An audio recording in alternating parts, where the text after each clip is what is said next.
Laba bantu baseMalawi baqale ukuhlala lapha einsukwini ezimbalwa ezedlule. Bazocela indlu yenxusa laseMalawi ukuthi ibabuyisele emuva ungakashayi uLwesibili. Bathi abazi ukuthi kuzokwenzekani ngabo uma lolu suku lufika bese lapha. I don't know if the 30th it will come while we are still here. I don't know what will be happen, and I don't know if we can say that we got a protection or maybe we are safe. But you see now it's a street here. Somebody can pass here with maybe a bomb or something, then hit anybody here.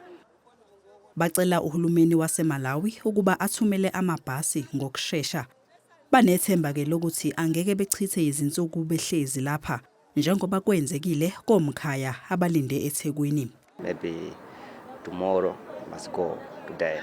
Today must go maybe later. Make sure fingerprint all of it at guy and go Malawi. It's not sleeping nice. Too much cold for outside. Yeah, for full I'm eating full. For too much cold is sleeping. Kulezi insuku ezedlule babalelwa emakhulwini amahlanu abantu baseMalawi asebesuswe lapha bayiswa esikhungweni ilindela okugcinwa kuso abantu bokufika abasalinde ukubuyiselwa emazweni abo. Inxusa laseMalawi lithi alinaso isiqiniseko okwamanje sokuthi amabhasi azofika nini lapha ezothutha laba bantu.